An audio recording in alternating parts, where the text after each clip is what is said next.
네, 자, 이어서 1시간 더 말씀 나눕니다. 3페이지 상단 세 번째 단락부터 봅니다. 언제나 한 시대의 끝에는 온 땅에 어둠이 충만하고 빛, 이 빛은 생명의 빛, 참빛을 말하는 거예요. 빛을 찾는 이들이 멸시와 천대를 받으며 메시아를 간절히 기다리는 마음으로 마지막 때를 예비하여 경건을 추구하고 사악한 속세의 탕류에 휩쓸리지 않고 신앙을 지키려고 기존 종교적인 본세를 가진 그런 세력을 가진 자들에게 멸시와 핍박을 받게 마련이며 세상에서도 멸시당하고 박해당하고 하게 되지요. 이제 그때 짐승 때가 되면 미혹의 영이 온 땅을 휩쓸어서 어둠에 붙잡히도록 택하신 자들이라도 유혹하는 역사가 있기 마련입니다. 그럼 그동안에는 활동을 안 했는가? 이미 적그리스도들이 비밀스럽게 활동을 했지만 공개적으로 드러내지를 못한 것은 막는 자가 있었기 때문에 공개적으로 드러내지를 못한 것뿐이에요. 교회 시대의 끝에 그런 것처럼 예수님이 오셨을 때도 공개적으로 그때 드러나는 것이죠. 그 전에 계속 거짓 선지자들이 오히려 대우를 받죠. 늘 이렇게 이런 시대마다 이렇게 되는 거다 하는 거예요. 천년왕국의 끝에도 마찬가지예요. 이제 그 전까지는 은밀히 거짓 선지자들이 활동을 하고 싶어도 어마어마한 심판이 지나간 당장에서는 활동을 하면 누가 인정을 않죠. 그러나 시대가 끝날 때 같으면 당연히 공개적으로 아주 이제 세상 말로는 대놓고 드러내놓고 사탄의 사자들이 활동을 공개적으로 할 때 오는데 그 때를 내가 짐승의 때다 그러고 어둠이 빛을 다 삼켰다 그런 말이에요. 구약의 예언에서는 빛들이 다 떠나갔다 이렇게 돼 있는데 떠나갔다라는 것은 사실은 빛의 말씀을 맡은 자들이 다 순교당하고 이 땅에 추수될 곡물은 남지 않았다라는 말과도 같은 뜻이지요. 실제로는 이런 성경의 그 의미들을 잘 이해를 하셔야 되겠어요. 자, 그래서 바로의 꿈에 나타난 배경인 하숫가, 애굽의 하숫가라고 되어 있는데 그건 이제 나일 하수 또는 애굽강 등으로 표현되는 이 단어는 나일이라는 문자적인 뜻은 검다는 뜻이에요. 원래가 나일강 하면 검은 강이죠. 검은 땅을 적시는 강이다라는 말이죠. 이제 이런 것은 많은 의미를 사실은 암시해 주는 것으로서 육지에서 흘러내리는 폐수가 흐르는 강이라는 의미의 검은 땅을 흐르는 강 혹은 애굽 하수는 성경에서 많은 진리를 제시합니다. 오늘날 이 세상의 조류, 강물이 흘러간다는 것은 어떤 세상의 조류가 흘러가는 걸 말하는 거예요. 유행이라는 것이 이렇게 쭉 흘러가죠. 때에 따라서. 세상의 조류가 흐르는 강은 어떤 물이 흐르는 강인가를 생각하면 즉시 그 시대를 짐작해 해주는데 사악한 세상의 흐름은 지금 현세도 마찬가지예요. 30년, 50년 전하고는 지금은 비교할 수가 없어요. 영이 얼마나 악하고 더러운지. 그래서 사악한 세상의 흐름은 말로 입에 담기조차도 부끄러운 온갖 부정과 부패와 윗자리 있는 사람들부터 이렇게 부정한 거예요. 더 더러운 거예요. 이제. 그러니까 아래로 내려갈수록 전부 더 점점 더 더러워지죠. 말할 것도 없이. 부패와 향락에 젖어든 도덕적인 타락과 황금만능주의와 세력의 신만이 최고의 가치가 있는 타락한 세상의 물결은 검은 땅의 하수가 도도히 흐르는 나일강 혹은 하숫가라는 단어가 잘 표현해주는 적절한 단어입니다. 우리 주변만 보아도 불과 몇십 년 전만 해도 시냇가는 맑은 물이 흘렀고 강들은 푸르고 아름다웠으며 많은 물고기들이 살았으나 지금은 그런 개천에서 아이들 미역 감고 이런 걸 지금은 할 수가 없는 시대가 돼버렸죠. 미역 감는 모사 치고 가네. 냄새만 막 썩은 데만 이제 막 풍기고 있는데 말할 것도 없죠. 그래서 뭐 천문학적인 액수의 돈을 들여서 전국의 강들을 파고 정비를 해놨지만 도리어 지금 결과적으로는 수습하기 어려운 문제들이 발생하고 있는 것을 우리가 지금 겪고 있습니다. 예, 왜 그러느냐? 산업화가 이제 급속도로 발달하다 보니까 골짜기까지도 공장들이 다 들어찬 거야.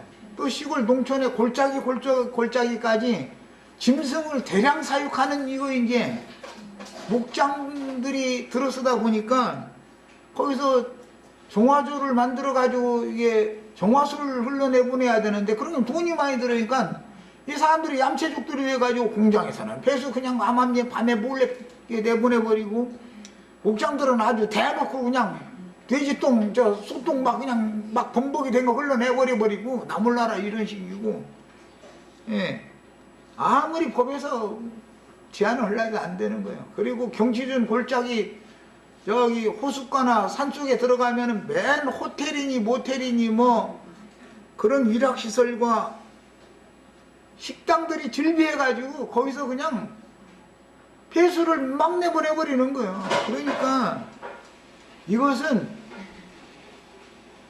식수원마저도 지금은 보존하기가 어려운 시대가 됐다. 이런 것은 밖으로 나타난 하나의 표상이다 이거예요.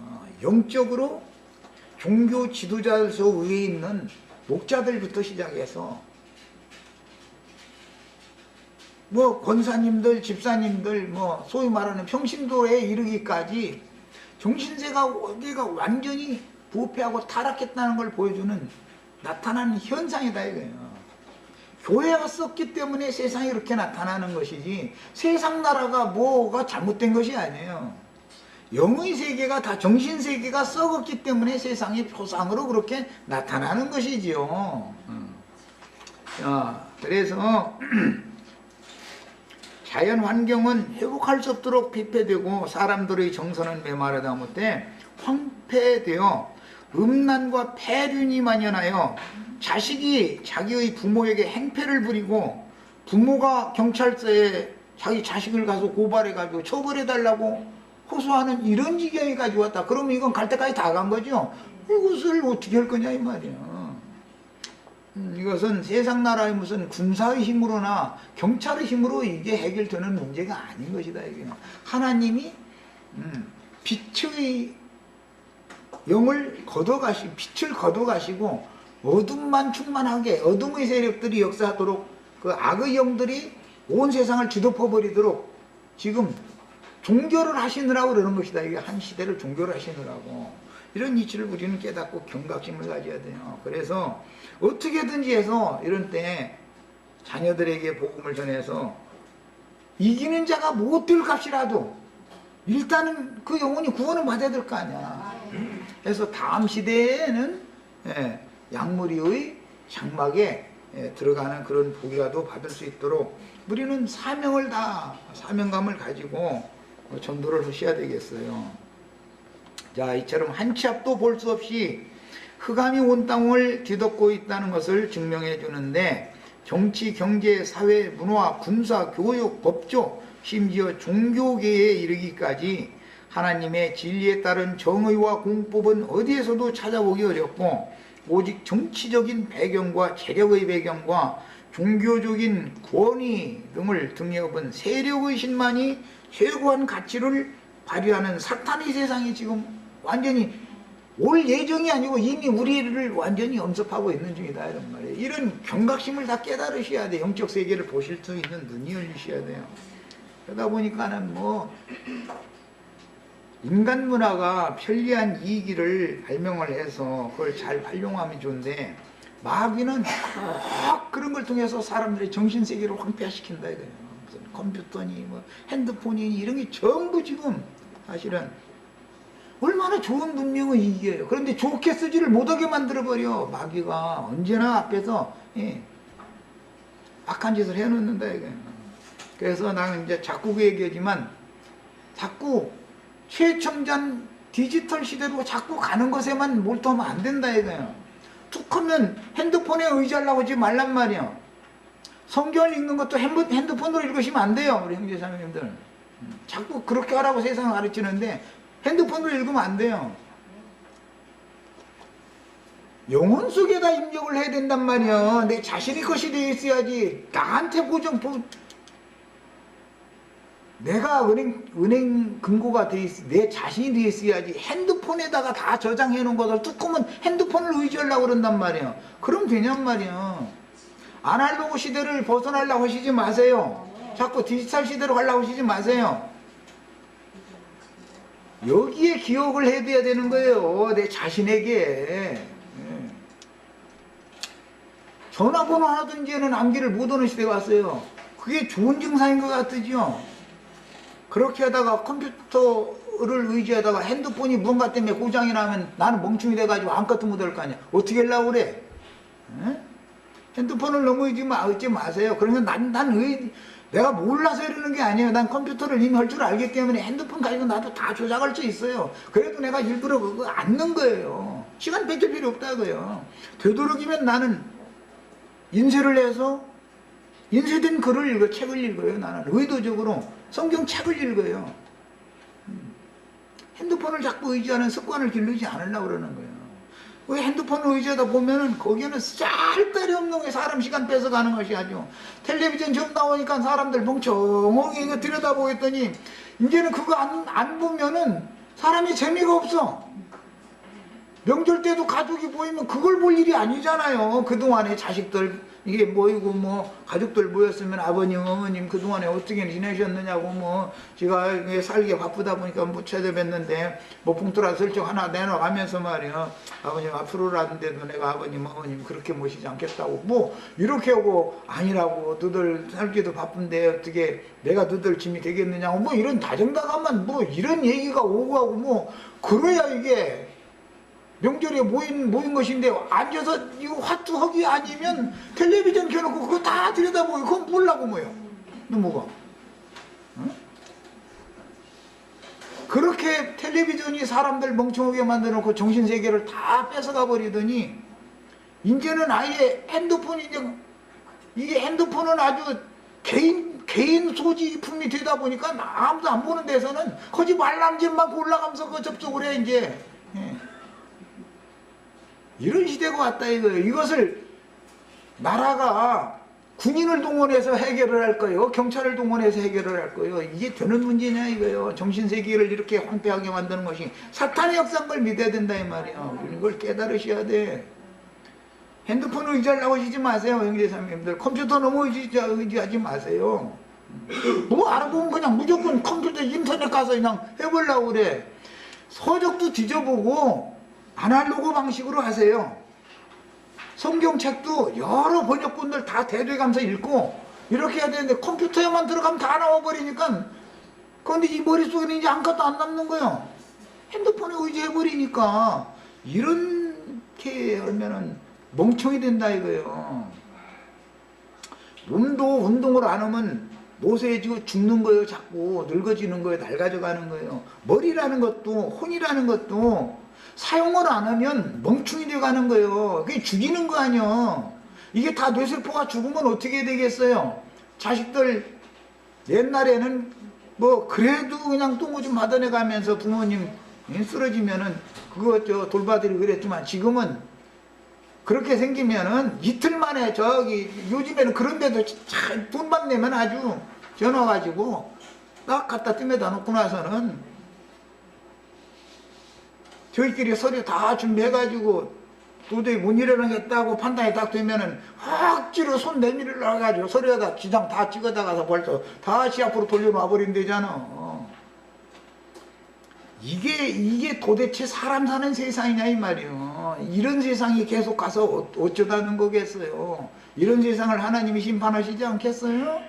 이런 것을 우리는 하나님의 영의 역사라는 것이 얼마나 두려운가를 꼭 이런 말씀을 통해서 배우셔야 되겠어요. 그래서 사람이 함부로 계속해서 나를 방인해주고 그냥 막 풀어진 상태로 그냥 막 내달려버리고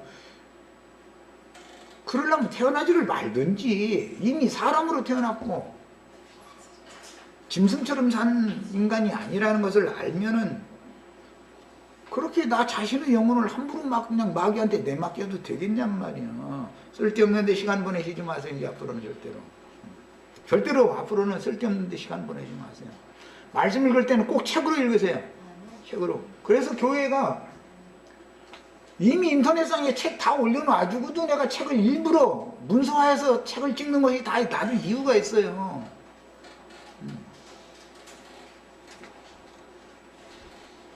문명의 이익이라는 것을 잘 활용을 해야지, 잘못 활용을 하면은 영혼을 어마어마하게 빠른 속도로 황폐화시킨다는 것을 꼭 믿으셔야 돼요. 이걸 깨달으셔야 되겠어요. 영혼이 황폐화되면은 그것은 회복할 수 없는 거예요.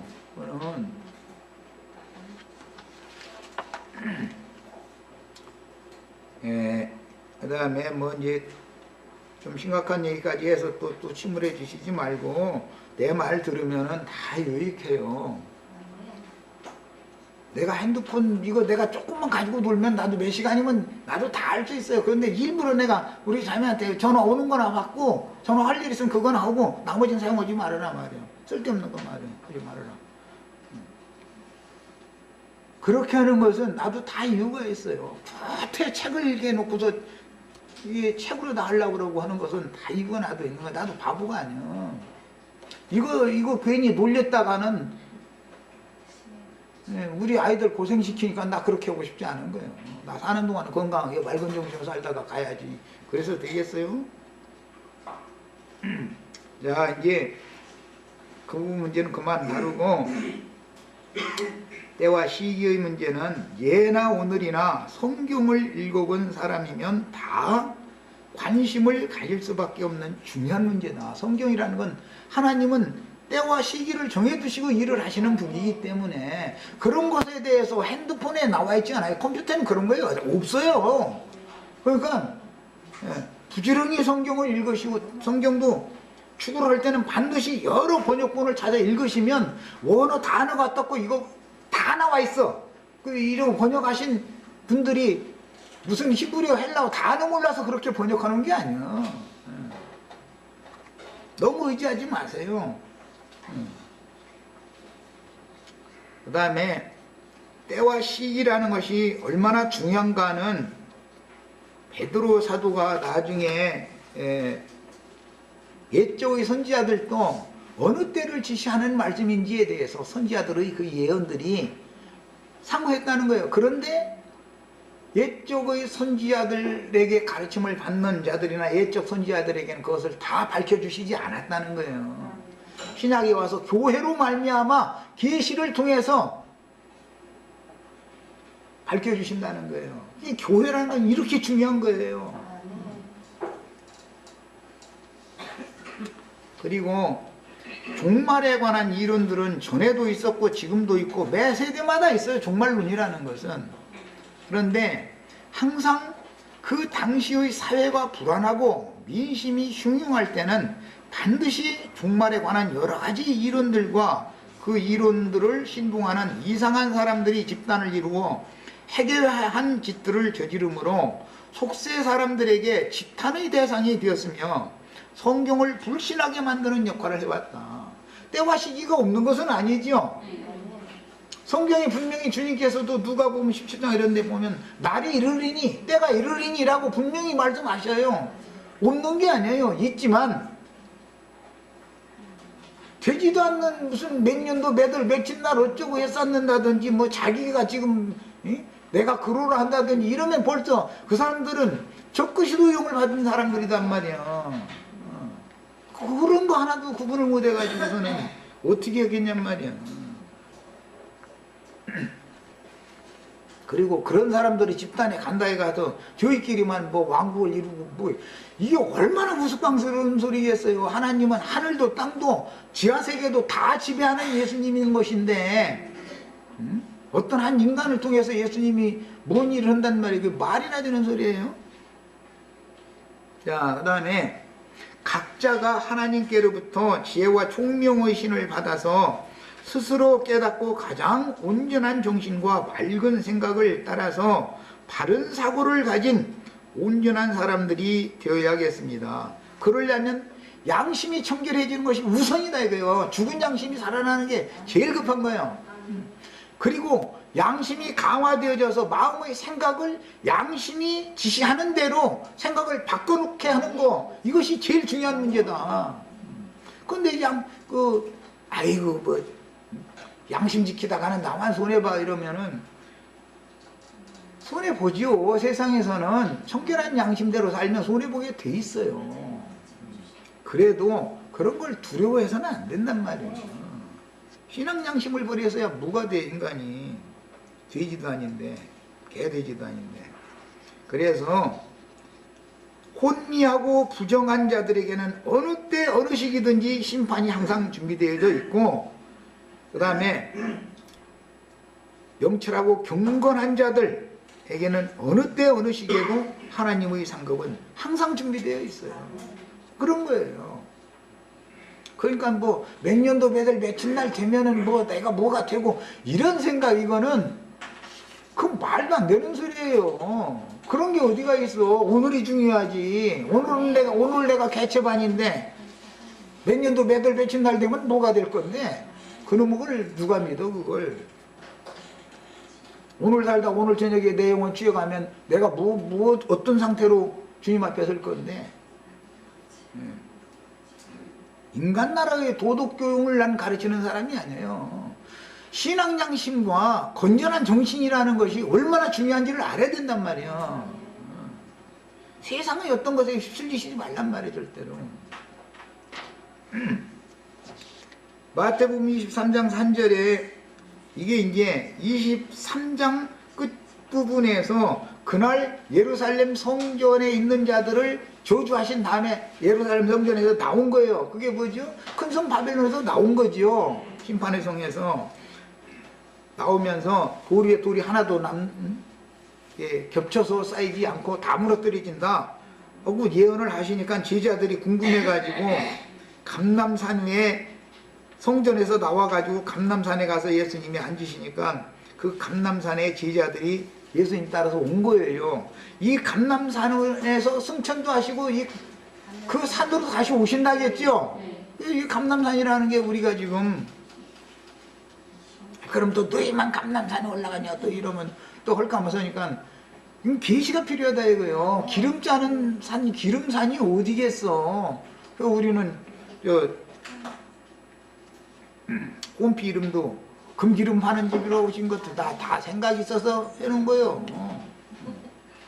감람산에 와야 기름 사지. 열처녀들 중에 기름 준비가 안 된 사람들도 차라리 가서 사라 그랬는데 어디로 가야 사는지를 알아야 뭐 가서 사든지 말든지 하지. 헤매고 다니다 보면 시간 지나버리면 어떻게 할 거예요. 빨리 가서 빨리 사가지고 와야 혼인집에 같이 들어가지. 그래서 감람산이라는 게 이렇게 다, 감람산이 스가랴서에 보면 주 여호와의 발이 감람산에 내딛는다고 되어 있죠. 승천도 감람산에 서셨고 너희들이 인자가 간 것을 본 그대로 다시 온다고 그랬으니까 감람산에서 갔으면 감람산으로 올 거 아니야. 그 감람산 기름 파는 집을 알아야 도대체 뭐 가서 기름을 사든지 뭐 준비를 하든지 그러지. 또 이렇게 보면은 또 막 비판 듣기 쉬운데, 비판할 일이 아니에요. 이것은 계시가 필요한 거예요, 무조건. 우리에게 이르소서 어느 때, 이게 우리에게라는 건 제자들에게를 말하는 거예요. 어느 때에 이런 일이 있겠사오며, 이게 때를 질문했죠. 또 주 임하심과 세상 끝에는 무슨 징조가 있사오리까, 이렇게 질문을 했어요. 그런데 여기 끝에는 이라는 이 용어는 무엇이 마감된다, 성취된다, 완성, 종결된다, 그런 뜻이기 때문에 끝이라고 하는 것이 천년이 찬 다음의 영원한 완전한 끝과는 다른 개념이에요. 한 시대가, 한 세상이 종결되고 다음 세상으로 넘어가는 그런 걸 말하는 거예요. 그 다음에 누가복음 17장 20절로 22절에도 바리새인들이 먼저 주님 앞에 와서 하나님 나라가 어느 때에 임하나이까, 때에 대해서, 그러니까 바리새인들도 관심이 많고 제자들도 관심이 많고 때와 시기에 대해서는 관심이 다 많죠.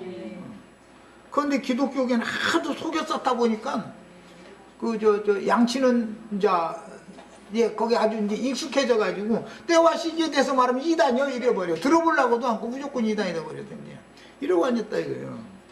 그러니까 그것이 막이 장난 아니냐 이 말이에요. 예수님이 성경에 제자들과 때와 시기에 대해서 분명히 말씀하셨는데 때와 시기에 대해서 모르고 무지하게 살았어야 되겠냔 말이에요. 내일 동남풍이 불면은 내일 저 날이 굳겠구만 하고 짐승도 알고서 다 준비한다는 거예요. 그런데 항차 사람이 돼가지고 말이야 때와 시기에 대한 분별을 못해서 그게 되겠습니까? 그 다음에 예수께서 대답하여 가라사대 하나님 나라는 볼 수 있게 임하는 것이 아니에요. 그러니까 너희는 육에 있는 자들이기 때문에 육신의 눈으로 보이는 그런 나라 너희는 죽어지면 그렇게 오는 거 아니다. 왜? 성령이 말씀을 통해서 말씀을 맡은 종들을 보내가지고 하나님 말씀이니까 말씀이 사람에게 오는 것이 하나님 나라가 오는 거죠. 하나님이 임하시는 건데 하나님이 보내신 종 선지자들을 통해서 도적같이 하나님의 나라가 매 세대에게 오고 있는 거단 말이에요. 그러다가 시대가 딱 종결될 때 나타날 거단 말이에요.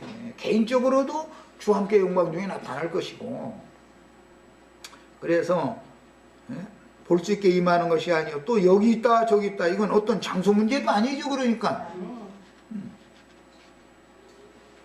하나님의 나라는 지금 기독교는 삼일체 때문에 저기 하나님의 나라가 천당이라는 데가 저기 삼층천 하늘 저 위에 어디에 있어 지금. 그래가지고 그 하나님의 나라가 막 그 내려오기를 바라고 있는데 그게 아니고 육신으로 오신 예수님이 오셔서 제자들과 함께 계시면 그 주님이 제자들과 함께 모인 그 곳이 하나님의 나라가 임한 것이단 말이야. 성령이 되셨으니까 성령이 그 종들을 보내셔가지고 종들이 나가서 사역을 해서 사람들 불러 모아서 말씀을 계시된 말씀을 가르치면 그것이 하나님의 나라지 어디가 하나님의 나라가 있냐 지금 그 말이잖아요. 하나님의 나라는 너희 안에 있느니라 해가지고 이게 지금 이 전치사용법에 대해서는 내가 가끔 얘기하는데 엔이라는 이제 헬라어는 엔이라는 용어도 있고 엔토스라는 용어도 있고 이것은 안에 속으로 안으로 그렇게 이제 번역이 되는 단어고 에피라는 용어도 있어서 이것은 뭐뭐뭐뭐 위에 뭐뭐뭐뭐과 함께 그렇게 대부분 이제 번역이 됐고 메타라는 용어도 있어요. 이것은 뭐뭐뭐뭐 중에도 있지만 구름 타고 오신다라고 했을 때 거기 타고라고 번역을 했어. 그런데 또 그 너무 신령은 지난번 뭐 추원 그 지체들 뭐 에피 된다 메타 된다 뭐 그런다고 아니 그런 놈이 어디가 있어. 무슨 놈의 전치사가 뭐가 되는 게 어디가 있어. 전치사지 그냥. 그러니까 뭐 위로 오실 것이냐 위에 앉아 계신다라는 말에 구름을 타고 오신다고도 돼 있지만 구름을 입고 오신다고도 돼 있고 구름 위에 앉으신 이가 계신다 이렇게 돼 있죠. 그것은 전치사 용법인 것이지. 주로는 에피라는 용어는 주로 여기와 여기와의 사이의 중간, 예를 들어서 한밤중 하면 초저녁 6시경부터 내일 새벽 6시까지 중에서 미드나이트, 루디아장 미드나이트지 한밤중, 우리나라 오밤중, 정오 밤중. 그럼 그 미드나이트라는 말이 무슨 뜻이냐? 정오의 밤중, 아주 오밤중 그런 말이에요. 어둠은 어디서부터 어디까지 어둠이 있지만 그 한 중간 지점, 제일 깊은 밤 그런 데 사용하는 용어들이요. 그러니까 괜히 누가 뭐 단어 헬라 히브리어 단어 가지고 아는 새 싸고 떠들고 그래서 하면은 그냥 웃어버리고 넘어가세요. 성경 번역한 학자들이 그 사람들만큼 헬라 히브리어 몰라서 이렇게 하는 게 아니에요. 자, 그 다음에 여기 너희 안에 있느니라 이것은 이제 엔토스라는 용어로서 이것은 어디에서 어디 사이의 중간 지점 그런 뜻이에요. 이제 문제로는 문자대로는. 그러나 여기서 예수님이 말씀하실 때는 야 내가 내 제자들과 함께 여기 지금 현재 여기에 임해 있지 않냐 너희들 중에 그 말이요. 주님이 계시지 않으면 어디도 주님 나라 아니죠? 그런 뜻으로 하신 말이에요. 내가 임재해 있으면 그곳이 하나님 나라에, 내가 하나님 나라의 한 중심은, 중앙은, 예? 하나님 나라의 중심인 내가 있으면 그것이 바로 하나님 나라다 그 말이에요. 중심이 되시는 그분이 없으면 소용없는 소리요. 자, 바리새인들이 기다리던 하나님의 왕국은 바리새인들과 대화를 나누는 주님과 제자들에게 이미 임했지만 주님의 말씀대로 영적인 나라이니 믿는 이들의 영과 마음에 임하는 사실을 그들은 몰랐고, 육신의 눈으로 보는 그런 나라를 바랬으니까 그런 걸 몰랐고, 주님이 하나님 나라의 중심인 분이다라는 것에 대한 이해가 없었다 이거예요. 주님이 계시면, 주님이 우리와 함께 계시면 이곳에 주님의 나라가 이미 임한 거예요. 주님이 함께 계시지 않으면, 하나님 나라의 중심이 예수님인데, 한 중심이 예수님이 안 계시면 무슨 소용 있는 소리야. 그러니까 뭐 죽어서 천당 간다면 저기 셋째 하늘 어디 간다고 그래서 했지만, 그게 다 사실은 주님이 안 계신 사람들이 하는 소리잖아. 그게 오죽하면 고린도후서 13장 5절에 보면, 너희가 믿음에 있는가, 너희 자신의 믿음을 시험해봐라 말이요. 예수 그리스도께서 지금 삼층천에서 금 잘려는 톱질을 하는 것이 아니고, 너희와 함께 계시지 않으면 너희는 버림받은 자들이다 말이요. 이래놨잖아. 이제 그 다음에는 제자들에게 또 이르시되 때가 이르리니 한 걸 보니까 또 앞으로 이르는 때가 또 있다는 것이죠. 지금 현재 임한 때도 있고, 그러면 그때까지 계속 그 나라는 임하는 것이죠. 도적같이 오시는 주님은 말씀을 맡은 종들을 통해서, 그들의 사역을 통해서 주님이 계속 도적같이 오시는 중이다, 임하는 중이다 이거야. 그래서 나라에 임하옵시며, 나라가 어떻게 임할 거예요? 말씀이신 주님이 믿는 이들에게 임해가지고 사람들이 심령에 믿어져서 깨달아져, 그렇구나 하면은 빛이신 주님이 그 나라를, 빛의 세계를 가지고 임하시는 것이지. 이런 말이단 말이에요. 그래서 인자의 날 하루를 보고자 하면 몇 년도 몇 월 며칠 날 주님이 오신다, 이런 것이 아니다 지금 그 말이잖아. 주의 날이라는 건 다 날들로 되어 있는 거예요. 많은 날들로 되어 있는데 그 날들 중의 어떤 날인 것이죠. 이렇게 되어 있어요, 성경이라는 건. 자, 이미 왕권을 가지고 임하신 주님을 영접한 제자들에게는 미래형으로 때가 이를 것이라고 예언을 하시되, 인자의 날 하루를 볼 수 있게 임하는 것이 아니요 연속적으로 임하는 것임을 강조하여 이르신 것은, 교회 시대의 전 기간은 하나님의 나라가 임하는 기간이요 이방인의 충만함이 차는 날이 이르면, 때가 이르면 나타날 것인데, 그 때가 어느 때냐, 최후로 추수를 종결하는 때, 흔히 말하는 후 3년 반이 되면 그 기간 동안에 교회 추수는 종결이 되면서 이스라엘 12지파는 동시에 인침을 받는 기간인데, 이 기간이 기근을 만난 7년 중에서 앞에 이미 지나가는 2년으로 상징되어져서, 요셉이 자기 형제인 줄을 알지 못하고, 요셉이 온 땅의 주가 되었는 줄도 알지도 못하고, 요셉이 형제들인데도 자기 동족이야. 그런데도 모르고 가서 자기네들 떳떳하게 돈 내고 사다가 먹었다 이거예요. 그런데 앞으로도 흉년이 끝나려면 5년이나 남았으니까 이 형님들 이렇게 이제 고생 그만하고, 내가 여기서 애굽에서 왕이 되어 있으니까, 이렇게 주가 되어져 있으니까 우리 아버지 모시고 온 가족 내려오라고 내가 다 돌보겠다고 그랬단 말이에요. 그래야 메시아의 왕국이 실현이 되는 거다 이 말이에요. 이게 상징이다 그런 말이에요. 자, 그 다음에 또한 독생자로 와서 구속을 이룬 후에 그 영이 되신 주님은 당연히 그 영의 보내심을 받은 증인들인 7 눈들을 통해서, 이게 후 3년 반에는 7 영들이 역사를 하는 것이죠. 전 3년 반은 2 증인들이 역사를 하는 걸 이렇게 돼 있어요. 도적같이 임하시다가 때가 차면 역사적으로 나타난다는 것은, 한 면에서는 심판을 주러 오시는 거예요. 음료와 세상 나라에는 심판을 주러 오시는 거예요. 역사상으로 실현시키는 거예요. 한 면에서는 추수되어져 가니까 구원을 주러 오시는 거예요. 예. 이렇게 주님이 오심이라는 건 늘 양면의 일을 하게 돼 있다.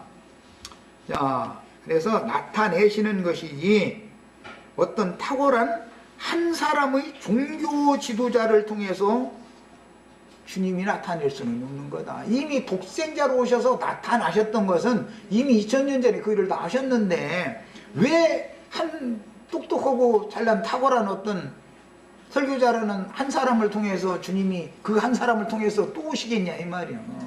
그럼 그 사람 못 만나면 저쪽 다른 지역에 있는 사람들은 어떻게 구원받을 것이며 다른 지역에 있는 자들은 왜 악한 세상을 그쪽은 심판하지 말아야 되냐. 그 사람이 있는 주위에서 그 사람 말 안 듣는 사람들만 심판해야 되잖아.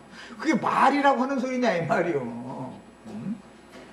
심판을 하시는데 예를 들어서 저 이만희 장길자 말을 안 들어. 그럼 그 사람들 생각에는 나머지는 다 지금 다 죽여야 되잖아. 저희만 지금 살아야 되고.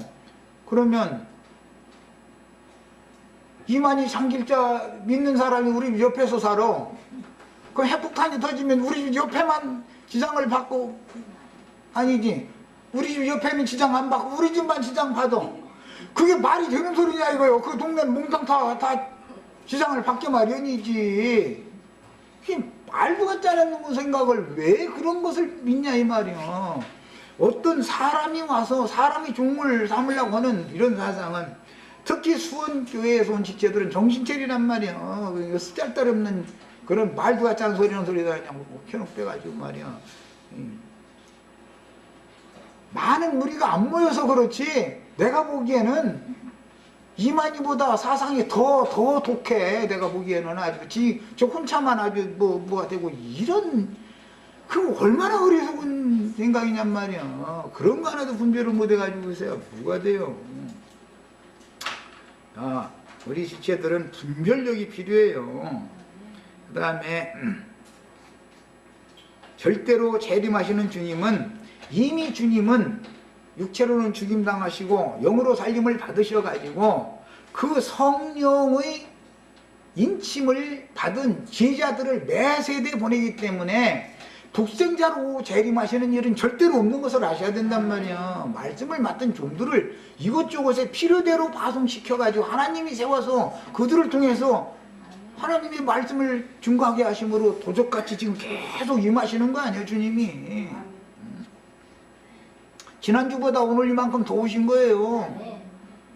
주님 편에서는 오시는 거고 사람 편에서는 데려가면 그만큼 올라가는 거예요 지금. 이게 셋째 하늘 어디로 가려고 막 날개 달아려 할 것 없어. 이건 그냥 날개 안 달아도 이미 주님은 다 날개 달아줬는데 뭐 거듭날 때 이미 다 나는 생명을 가졌는데. 사도행전 1장 6절로 7절 저희가 모였을 때 예수께 붙잡아 가로되 주께서 이스라엘 나라를 회복하심이 있다니까 하고 제자들이 그때 당시 제자들이 예수님한테 이걸 물어봤다는 것은 이스라엘 사람들은 전통적으로 예루살렘과 이스라엘 나라가 회복되는 것을 그렇게 고대해 왔는데 이것을 메시아 대망 사상이다 그래요. 히브리인들이 사상 이걸 보고 이제 시오니즘이라고 그러죠. 시온주의라고 그래요. 그런데 그때 당시 이스라엘 나라가 회복이 됐다고 인정을 했다는 거예요? 안 했다는 거예요? 예루살렘이 회복이 됐다고 인정한 거예요? 안 한 거예요? 인정을 안 했으니까 예수님한테 이때입니까? 하고 물어본 거 아니에요. 세례 요한과 같은 사상이다 이거예요.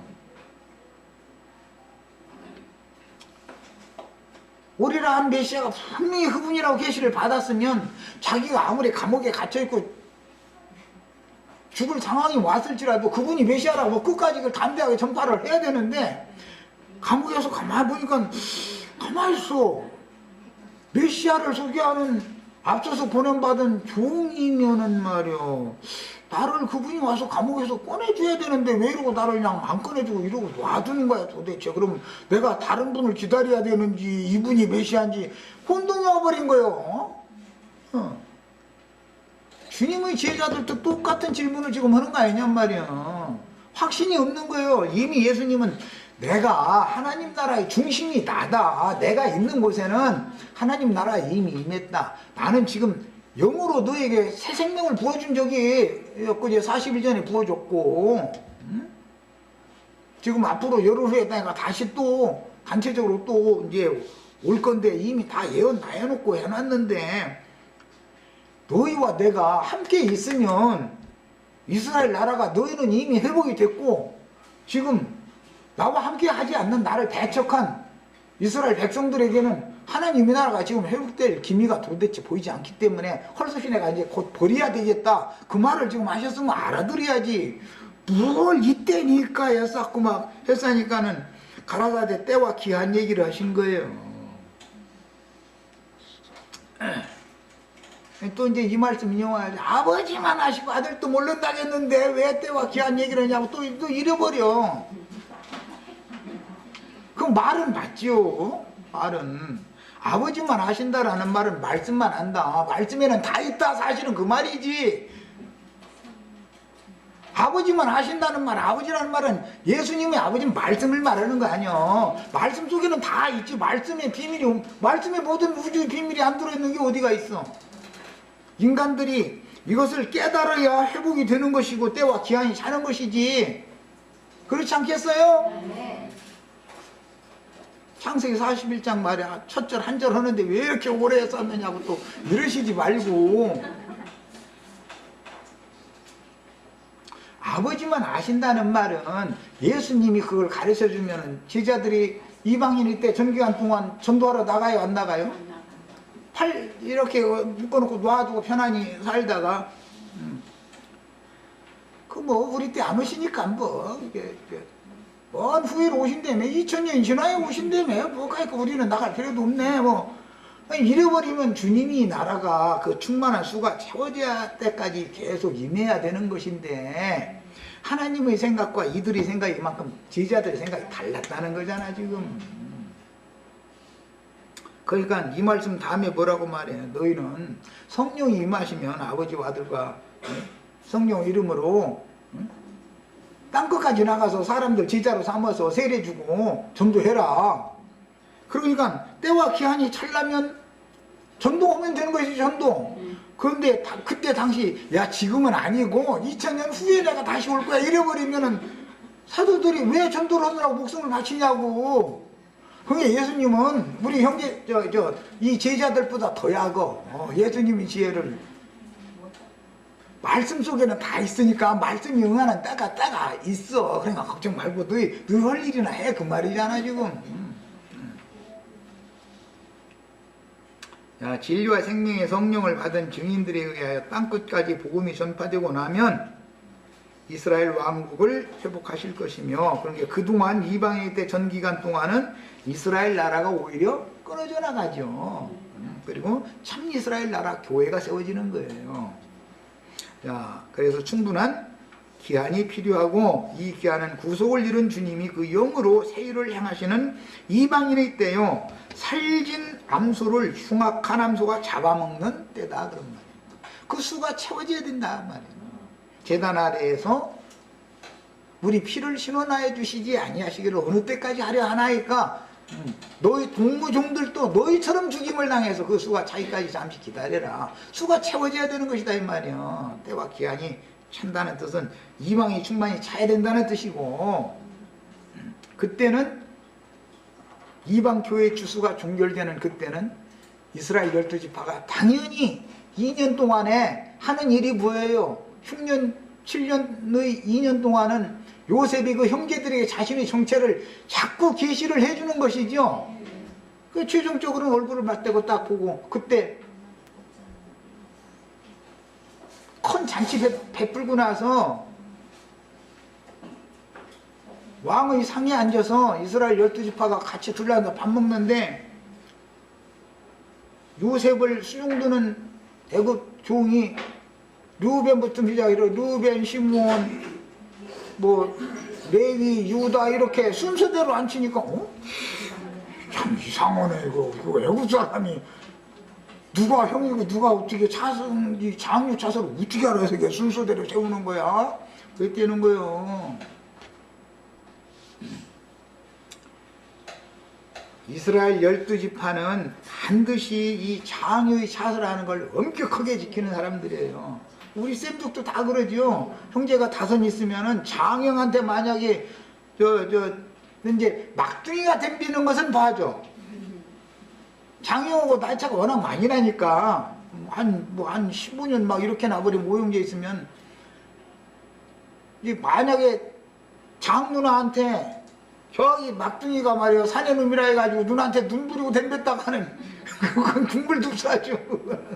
그래서 우리나라는 이 장일 차서 순서를 쌤족이라는 건 문화가 그렇단 말이에요. 자, 그렇게 하는 것부터 시작해서 자꾸 요셉을 자꾸 드러내는 것이지요. 요셉에게 그 유대인들이 말이야 우리는 의로운 사람들이라고 막 잔다 먹게 해싸고 있으니까는 몰래 막둥이 돈자루 곡식잡이에서 내가 돈을 도로 갖다 넣어놨다는 거잖아. 너희가 정말로 의로운 자인지 아닌지 한번 보자 이 말이잖아. 그렇게 시험을 안 당하면 욥이 그런 시험을 안 당하면 지가 하나님보다 의로운 줄 알고 있다니까. 그러니까 나중에 알고 보니까 저희는 말이에요 그 형제를 미워해가지고 팔아먹은 놈들이 아주 이거는 의라는 게 유대인들의 의는 의도 아니야 그게. 그런 것들 나중에 손들게 만들어 버리는 거 아니야. 도둑놈으로 몰아가지고서 깨닫게 만든 거 아니야. 이렇게 해가지고 이스라엘 12지파도 예수 그리스도만이 주와 그리스도다라는 것을 얼굴을 맞대고 보면서 그 자기 형제지만 동생이지만 앞에서 무릎을 꿇고 절을 해야만 주님의 나라가 이루어지는 거 아니냐 이 말이에요. 이런 것이 창세기에서 이미 암시가 되어져 있는 거예요. 자, 이제 시간이 거의 다 된 것 같은데, 예? 좀 남았어요? 예. 자, 사도행전 1장 11절 가로되 갈릴리 사람들아 어찌하여 서서 하늘을 쳐다보느냐. 이 이야기는 내가 지금 기독교계 사람들 보고 늘 하는 소리요. 허공 하늘 쳐다보면 고개만 아프지. 너희 가운데서 하늘로 올리우신 이 예수는 하늘로 가심을 본 그대로 오시리라 그랬어요. 그러니까 주님 편에서는 가신 것이지만 제자들 입장에서는 오신 것이죠. 야, 이미 제자들 옆에 흰옷 입은 두 천사가 있죠. 그 허공 쳐다볼 것 없이 두 천사가 그 하나님에 대한 증인들이기 때문에 그들의 말을 들으면 아, 주님은 허공 하늘에만 계신 게 아니라 현상적으로 여기에 영접한 우리 제자들과 현재적으로 여기에 계시구나. 우리가 이 생에 살아있을 때만 주님이 우리와 함께 계신 게 아니라 사후세계로 가도 저 세상에도 주님은 우리와 함께 계실 것을 믿어야 된다 이 말이에요. 그런데 이게 안 믿어져. 사람이 관념이라는 것은. 이게 아무리 목 아프게 이렇게 떠들어도 나만 미친놈 된다니까 도대체. 역사적으로는 야곱때로부터 구속을 이룬 주님이 그 영으로 세일을 시작한 때까지 만 2년은 표적이 된 거예요. 구약시대에. 그래서 그 야곱의 때로부터 시작해서 예수님이 영으로 오셔서 제자들에게 임하셨을 때까지 역사적으로도 인간 나라의 날짜적으로도 2000년이 정확하게 딱 들어맞는 거예요. 그리고 나서 교회 시제가 시작이 되어져 가지고 만 2년이 지나면 만 2년이 지날 때 70일의 예언이 실현돼야 되기 때문에 마지막 한 일의 기간이 있는데 그 마지막 한 일의 기간을 짐승때라고 그러고 전반부가 있고 후반부가 있다 이런 말이에요. 네. 그래서 그 마지막 한 일의 기간 동안에 5해를 남겨둔 2해 동안에 이스라엘 12지파도 인침을 받고 교회 중에서는 마지막 마무리 추수가 지금 종결된다 그런 말이에요. 언제나 이렇게 하는 거예요. 하나님의 경륜은 다음 시대로 넘어갈 때는 늘 그렇게 하는 거예요. 현상세계에 노아와 노아의 가족들이 방주를 건축하는 나팔을 불지 않으면 주님은 죽은 거예요.